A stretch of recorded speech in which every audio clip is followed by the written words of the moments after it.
Alright everyone, this will be a relatively short video. It's breaking news, relatively important topic related to the legacy media, so I'll cover it. I've got things that I've got to do in about an hour. It's some good stuff, don't worry. I think you'll all be very pleased with the outcome.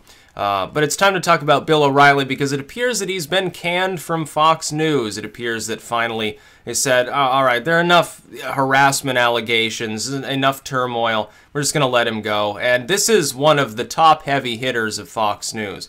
Back during like the Iraq War era, it was basically O'Reilly's Fox and then everybody else. You had like Hannity and Combs, some of these others. But O'Reilly was one of the main ones.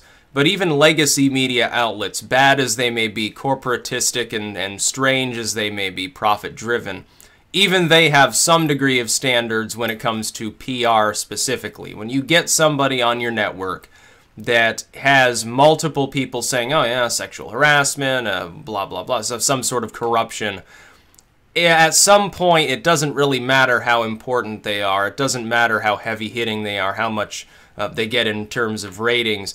It just no longer matters because it doesn't justify it. Your people who hold like stock in your parent company are going to start fleeing. You're going to get hammered over and over. And pretty soon the conversation shifts towards how bad a company you are. And especially with regards to like the women's rights and, you know, not sexually harassing people and being a pervert. Eventually the din becomes too loud. You have to let go of that person, let things calm down.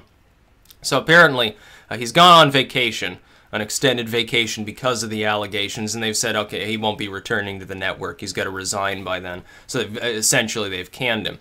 Now, O'Reilly won't have any problem as far as fiscally because he doesn't really need his job. He's probably worth tens of millions of dollars, so don't worry about poor little Bill. But I'll always remember O'Reilly as that idiot from Fox News who, when we invaded Iraq on false pretenses, was screaming at the children of dead soldiers and saying, oh, you're unpatriotic, you little pinko snot-nosed commie, and stuff like that, saying that people should just shut up and support the war effort, and all that crazy bullcrap. That and the fact that he's not actually very good at holding a sane debate. His idea of a debate is talking over people repeatedly, so not exactly the most charismatic figure ever. You look up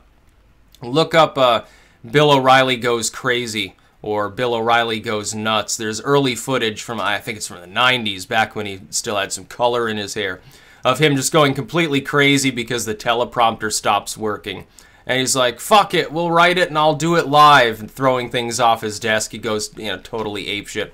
That's really the Bill O'Reilly that I always envisioned he was, basically in private. Like it's not like Alex Jones, they just talked about. Alex Jones, his public persona, like on camera, is, oh, you know, I'm so angry, I'm off the rails. In private life, he's like, you know, probably just a total butterball or something. You know, he just wanders around, pets the kitty and stuff. Bill O'Reilly's like, in my opinion, I always thought of him as the total opposite. Like on camera, he seems generally kind of cool and collected. But then when he gets off camera, he's a total moron or something like that. That's the way I perceive of him as. And it's not going to improve Fox to let him go. It's still corporate media. It's still lamestream legacy mollusk media, and it always will be. They'd have to do a complete overhaul of everybody there. They'd have to like fire their CEO, rip themselves away from the parent company somehow, fire every pundit and staffer and get new ones in order to sort of transition to being alt media light above anything else. So it's a doomed company, just like all these others, CNN, MSNBC, they're all the same. They all follow the same model. If you think, by the way, that there isn't like rampant sexual harassment at CNN or MSNBC, I'm sure that someday those allegations will come out too. You think it doesn't happen to these other networks? No, it's just at Fox you happen to have several, you know, well-known males there with a lot of clout, and they get egotistical. They think, oh, yeah, I pull in tens of millions of people, and I've got so much money, I can do whatever I want. You know, I'm a heavy hitter, so they'll just shelter me. They'll pay off anybody who I harass. Just give them a payment and let them go and then shut them up, settle out of court or something. Nobody will ever really hear of it, or they'll hear of it maybe, kind of. They won't be able to prove anything because nobody will be coming forward. And then, of course, you know, Roger Ailes, he gets fucked. And Bill O'Reilly gets fucked. Yeah, Fox News is imploding in on itself. Good riddance, by the way. Who cares? This is corporate media. Their death is great for the alt media. I hope they stop existing as a company. I hope that Fox News collapses. I hope that CNN, MSNBC, all these firms collapse out of existence entirely. Be a better world. It'd be a better country if we didn't have these morons lying to people every single fucking day. Good riddance. I'm not going to shed any tears for Bill O'Reilly or the loss of one of Fox's heavy hitters. I hope that Sean Hannity leaves too. Yeah, screw him. It's the best thing for them, really.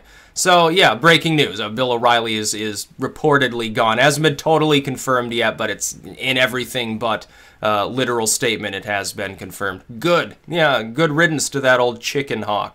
That's about all. Peace out.